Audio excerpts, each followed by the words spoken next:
ಕಲಬುರಗಿ ಜಿಲ್ಲೆಯ ಜೇವರ್ಗಿಯಲ್ಲಿ ಸಚಿವ ಡಾಕ್ಟರ್ ಅಜಯ್ ಸಿಂಗ್ ಅವರ ಮೆರವಣಿಗೆ ವೇಳೆ ಭಾರೀ ಭದ್ರತಾ ವೈಫಲ್ಯ ಬೆಳಕಿಗೆ ಬಂದಿದೆ. ಸಚಿವರನ್ನ ಮೆರವಣಿಗೆ ಮಾಡುವಂತಹ ಸಂದರ್ಭದಲ್ಲಿ ಹೆಗಲ ಮೇಲೆ ಹೊತ್ಕೊಂಡಿರತಕ್ಕಂಥ ಕಾರ್ಯಕರ್ತರು ಈ ಸಂದರ್ಭದಲ್ಲಿ ಸಚಿವರ ಕೈ ಬೆರಳಿನಲ್ಲಿದ್ದ ಉಂಗುರವನ್ನೇ ಕಸಿಯಲು ಯತ್ನಿಸಿದ್ದಾರೆ ಬೆಂಬಲಿಗರು ಅಂತ ಕೇಳಿ ಬರ್ತಾ ಇದೆ. ಇದರಿಂದ ಸಚಿವರು ಆಕ್ರೋಶ ವ್ಯಕ್ತಪಡಿಸಿದ್ದಾರೆ.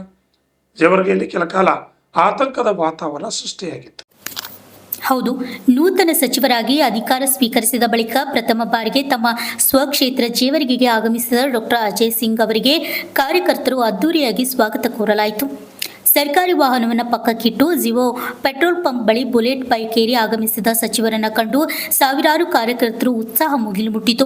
ಸಚಿವರನ್ನ ಹೆಗಲ ಮೇಲೆ ಎತ್ತಿಕೊಂಡು ಜೈ ಘೋಷಣೆ ಕೂಗಿದ ಜನಸ್ತೋಮ, ಕೈ ಮಿಲಾಯಿಸಲು ಮುಗಿಬಿದ್ದ ಜನರು. ಆದರೆ ಇದೇ ನುಕ್ಕಿನಲ್ಲಿ ಕಾರ್ಯಕರ್ತನೊಬ್ಬ ಸಚಿವರ ಕೈ ಬೆರಳಿನಲ್ಲಿದ್ದ ಬೆಲೆ ಬಾಳುವ ಉಂಗುರವನ್ನ ಕಸಿಯಲು ಯತ್ನಿಸಿದ್ದಾನೆ. ತಕ್ಷಣವೇ ಎಚ್ಚೆತ್ತ ಸಚಿವ ಅಜಯ್ ಸಿಂಗ್ ಸ್ಥಳದಲ್ಲಿ ಜೋರಾಗಿ ಕಿರುಚಾಡಿ ತಮ್ಮ ತೀವ್ರ ಆಕ್ರೋಶ ವ್ಯಕ್ತಪಡಿಸಿದ್ದಾರೆ. ಸರ್ಕಾರಿ ವಾಹನ ತೊರೆದು ಬುಲೆಟ್ ಬೈಕ್ ಮೂಲಕ ಸ್ವಕ್ಷೇತ್ರ ಪ್ರವೇಶಿಸಿದ ಸಚಿವ ಅಜಯ್ ಸಿಂಗ್ ಕೈ ಮಿಲಾಯಿಸುವ ನೆಪದಲ್ಲಿ ಸಚಿವರ ಬೆರಳಿನ ಉಂಗುರು ಎಳೆಯಲು ಯತ್ನಿಸಿದ ಕಿಡಿಗೇಡಿ ಕಾರ್ಯಕರ್ತ ಸಚಿವರ ಭದ್ರತಾ ಸಿಬ್ಬಂದಿ ಹಾಗೂ ಸ್ಥಳೀಯ ಪೊಲೀಸ್ ನಿರ್ಲಕ್ಷ್ಯಕ್ಕೆ ಸಾರ್ವಜನಿಕರು ಹಾಗೂ ಕಾರ್ಯಕರ್ತರ ವಲಯದಲ್ಲಿ ತೀವ್ರ ಅಸಮಾಧಾನ ವ್ಯಕ್ತಪಡಿಸಿದರು. ಜನಪ್ರತಿನಿಧಿಯೊಬ್ಬರು ಭದ್ರತೆಯಿಲ್ಲದ ಈ ಗಂಭೀರ ಲೋಪ ಈಗ ತೀವ್ರ ಚರ್ಚೆಗೆ ಗ್ರಾಸವಾಗಿದೆ.